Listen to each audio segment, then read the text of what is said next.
intro. That's fabulous. Thank you so much.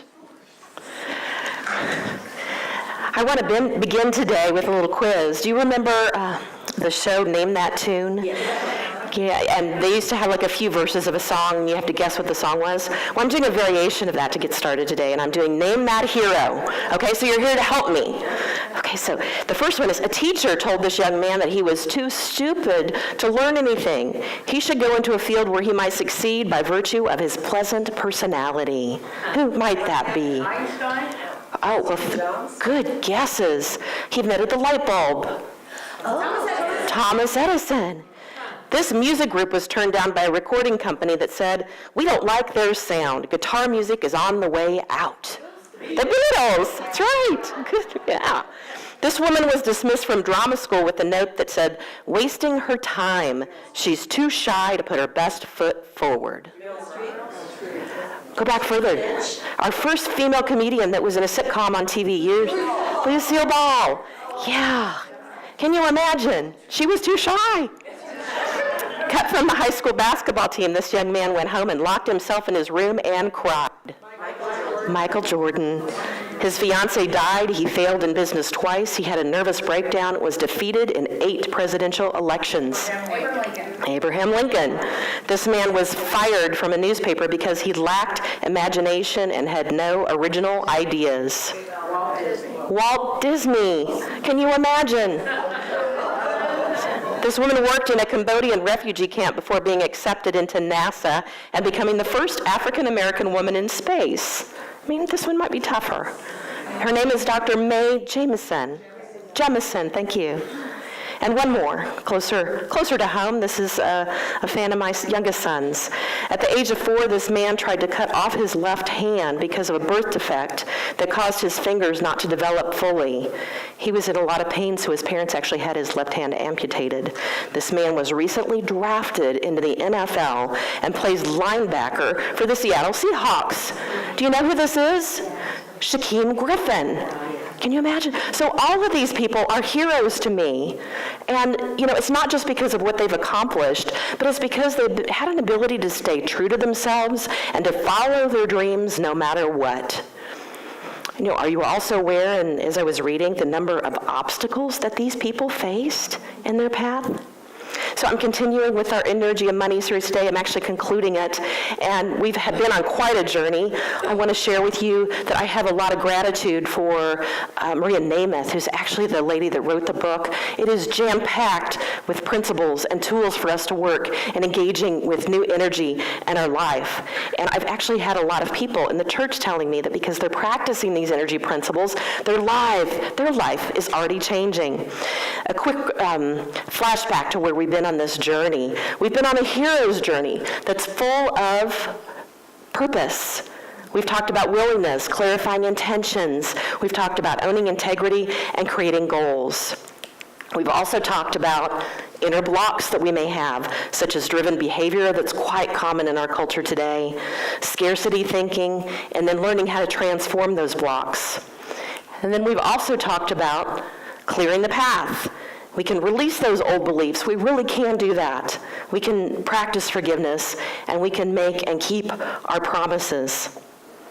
Now today we acknowledge that we cannot reach our goals if we don't know how to actually stay on the path, no matter what life brings us. So this brings us to energy principle number 10. Obstacles can lead to breakthroughs. Now, we're on this path, Maria says, and oftentimes this path looks like a very tranquil path, a walk in the park at the beginning. She says, when you run into trouble in the path, don't lose heart or assume that you are not worthy of or not meant to achieve your goals. It's just part of the process. Obstacles and surprises are inevitable on the hero's journey. They are the sign that you are actually on the path. So how many of us are willing to give up when even the slightest little itty-bitty challenge presents itself?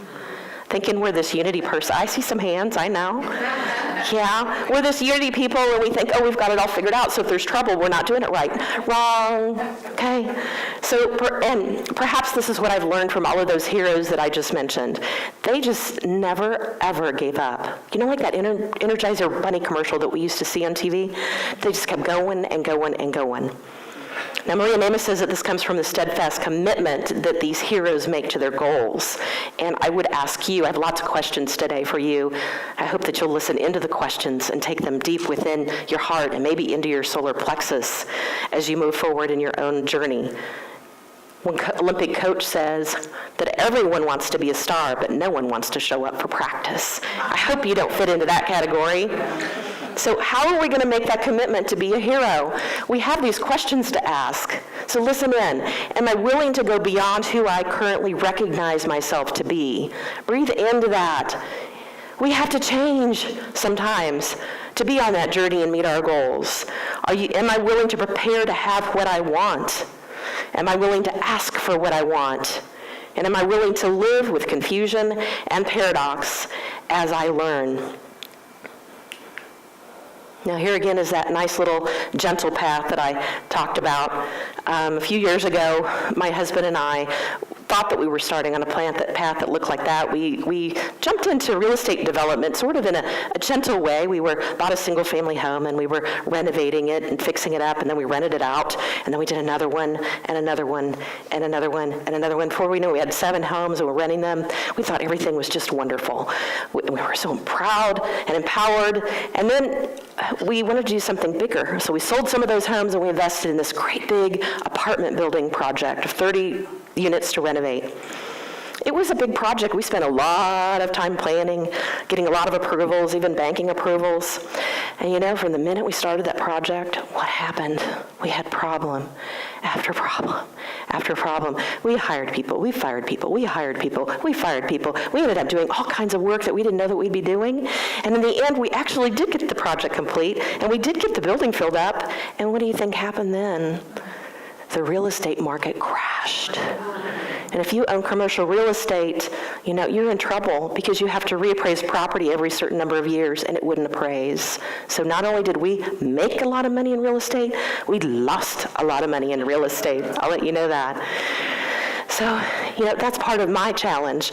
The thing I want to share with you about that is that when we were actually in the midst of that, we thought we were going into this big plan with, high hopes of what we were going to learn in business and prosperity. And what we really learned went so much deeper.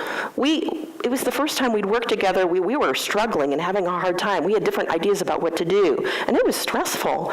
We had to grow personally from a space of emotional and spiritual intelligence. So sometimes when we're on our path, we think it's about that outside thing, but maybe it's really about that inside thing, the emotional and spiritual growth that we need, and whatever is going to go on in the outside world that will bring us to that.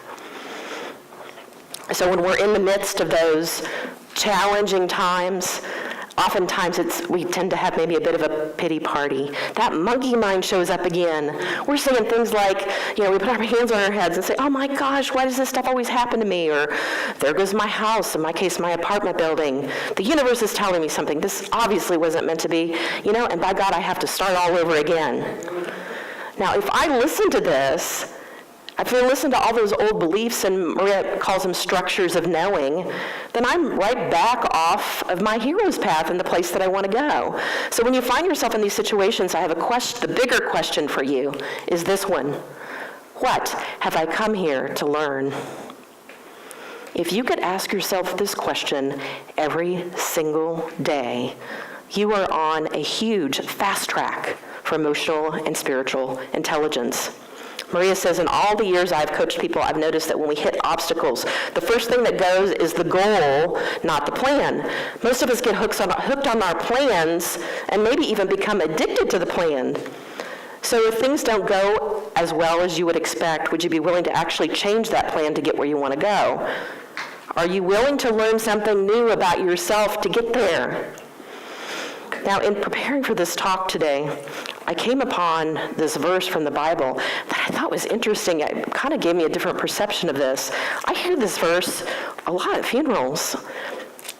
You may have heard it, everything has its time. I won't read the whole thing, but just to give you an idea, it says, for everything there is a season, and a time for every matter under heaven, a time to be born, a time to die, a time to plant, and a time to pluck up what is planted, a time to kill and a time to heal, a time to break down and a time to build up, a time to weep, and a time to laugh. And it continues on. And you might be saying, well, what does that have to do with what I'm talking about? Well, my friend Charles Fillmore in the Metaphysical Bible Dictionary has sort of an interesting interpretation of what this means. He says this verse is not really about death. It's about life and how we experience life. He says, the fruit of experience is the most impressive sermon in life. Experience teaches that it is impossible to find satisfaction and true lasting joy in sensual earthly pleasures and in self-seeking. The only way to gain the realities of life that satisfy both soul and body is to turn within to God and become unified consciously with Him. So when times get the most tough, I like to look at images like this one. This beautiful little flower that's found, it was just a seed underneath this concrete sidewalk or brick walk, and somehow this little seed came up and found its way through to totally fully bloom and shine its light in the world. And I'm thinking, if that flower can do that, then most certainly I can do that too. Maria points out that people that are successful are willing to be flexible in their strategies of however they want to get to where they want to go. We have to be able to wake up to the possibility of that current moment. And Maria offers these words of wisdom on the hero journey in terms of being conscious about the obstacles that present themselves. So she says, obstacles and the reluctant breakdowns that we have are acknowledgments of your intentions, not invalidations of them. She also says that if no obstacles ever appear in the path toward your goals, you may not be challenging yourself enough. Life is about actually facing those obstacles. And if you experience only obstacles on the path, you may be doing things the hard way, and that may really take some time and self-reflection. And then finally, people who are successful consistently choose their goals and intentions over their plans, as I had mentioned before. Now, author Mark Nepo, I don't know if you've heard of him, he's written this amazing book called The Book of Awakening. It's been out for quite some time, and it reads a little bit like a daily word. There's a verse that you can, or a few paragraphs you can read for every day. And he talks about, he actually says that, asks questions as well on the journey. He says, how many thresholds that seem blocked or barred or locked only seem so from their initial viewing? And I want to share one of his readings. This is actually a Chinese wall that's now located in Canada. He went with a friend. This verse is called The Thing in the Way, and he says, we tend to make the thing in the way, the way. He writes like a poet, so I wanted to read this to you. He said, as we approached the massive gate, it was locked. I panicked, ready to demand entry after driving 400 miles from another country to see this. Robert calmly, like an Oriental sage himself, treated the situation as if it were a koan, a riddle to be entered until its very assumptions shifted. He began to walk the outer wall of the garden. It seemed insurmountable. I was frustrated. He kept walking slowly along the high wall. Since the garden stretched for acres, I wondered if we would have to walk its entire perimeter. The thought made me cranky. He kept strolling. Suddenly, when we had walked farther than that was originally in our view, the walls disappeared. It turned out that the garden had no walls, save for the facade at its entrance. So we simply walked through the open grass to a path that welcomed us. And he again questions how many opportunities for true living are barrier-free. If we only remove ourselves and our minds from their traditional points of entry. So I would ask you the question, when you're facing an obstacle, is it actually a real obstacle, or is it your imagination? This moves us on to energy principle number 11. Mutual support increases your power.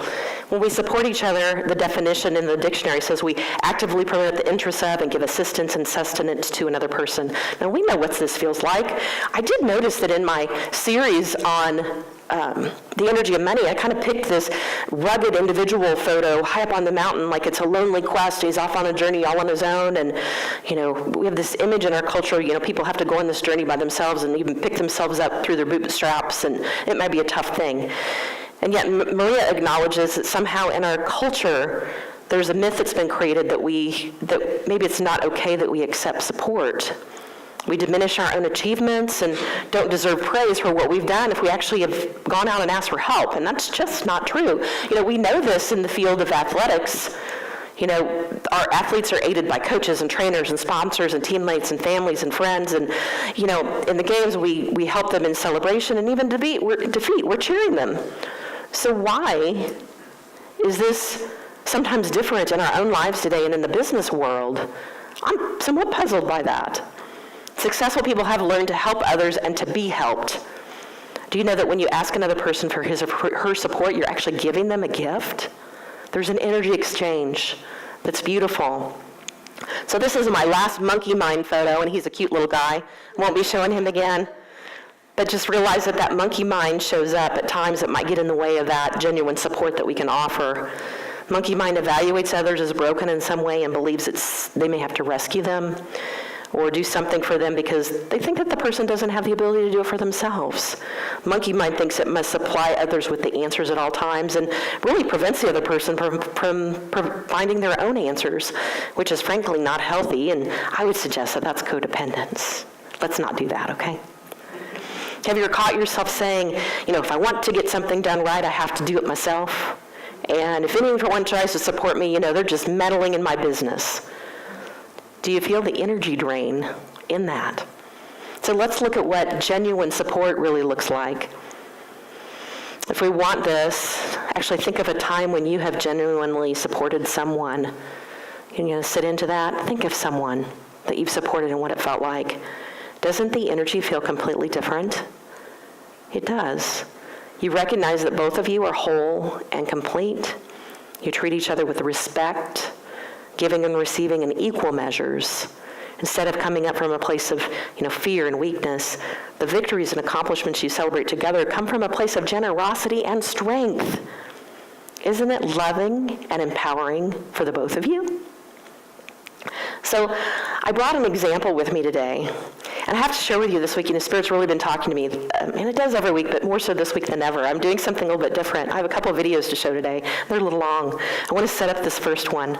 And, I don't watch a lot of TV, but there's a few shows that I really like. Over the years, I've watched American Idol, and on and off, and lately even caught a bit of the X Factor and The Voice, all the singing shows. I just love them. So I want to show a bit from the X Factor that was something that was done from the UK. And, you remember, I don't know if you know Simon Cowell. When I first saw him, I think most people do nowadays, I thought he was kind of mean, but I think he softened a bit over the years. And I want you to look at this video with new eyes. There's a young man that's coming up to audition, I want you to realize that he's already sang in front of a great, big, huge crowd. He's already sang one song, and they ridiculed him, basically, and just said, well, you chose the wrong song. And they asked him to come back after a few hours after learning a new song. And so here he is coming back. I want you to look at a couple different things. Look at all of the obstacles that he's facing as he gets up on this great big stage in front of all these people. And I also want you to look at the amount of support that he's receiving from not only the judges, but also the entire audience. Oops, sorry. Did I? Sorry. Okay, he's gonna.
So what would it be like if you were supported like that in your life all the time? Wouldn't that be amazing? Yes. Let's move on to energy principle. Whoops. Number 12, the gateway to abundance. Now, Maria Namas says in her book, The Energy of Money, she said what our journey really is in the end about abundance. She says gratitude does not mean that you jump for joy at whatever occurs in your life. Rather, it means that you note, bear witness to, and see whatever is put before you. You are willing to let it be there, doing nothing to postpone whatever lesson or opportunity comes from fortune and misfortune. So if there's one takeaway from this Energy Money series that you have that I hope you will remember, is that if you cultivate a practice of gratitude, no matter what is going on in your life, gratitude has that ability to shift the energy immediately. You simply can't hold on when you're giving thanks. So once again, I'd like to close in a little bit different way with this talk today. And I've created a sacred narration. Actually, it's a cinematography video by Louis Schwartzberg. He's from California, and it's on gratitude. And it's a bit like a meditation, but it's a visual meditation, and it will give you an experience of what gratitude really is. So after the video, it runs about 5 minutes. It's, as I said, it's a little long, but then we'll actually go right into song with our songbirds, and then we'll go into meditation. So just create a sacred space for yourself as we continue.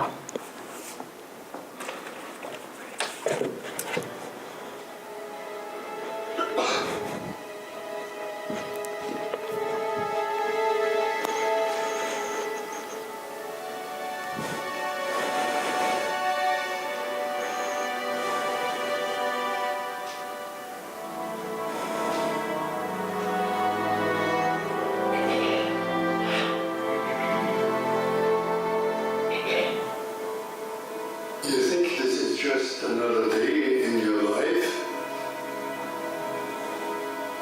It's not just another day. It's the one day that is given to you today. It's given to you. It's a gift. It's the only gift that you have right now. And the only appropriate response is gratefulness.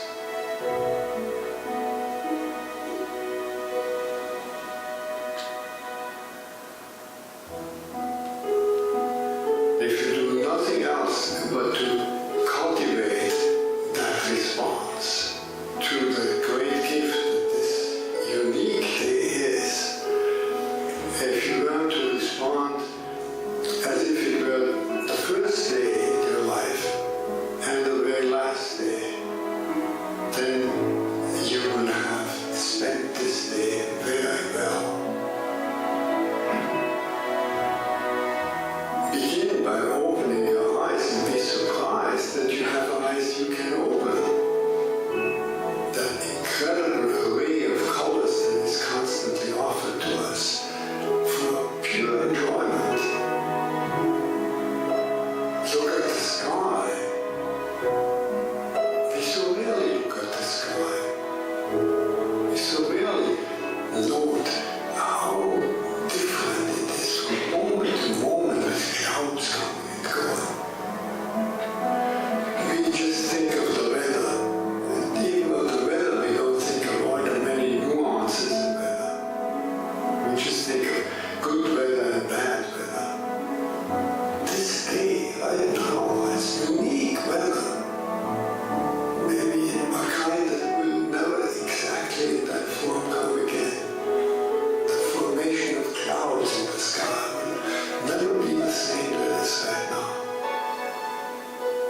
a switch and there's electric light. You turn a faucet and there's warm water and cold water and drinkable water.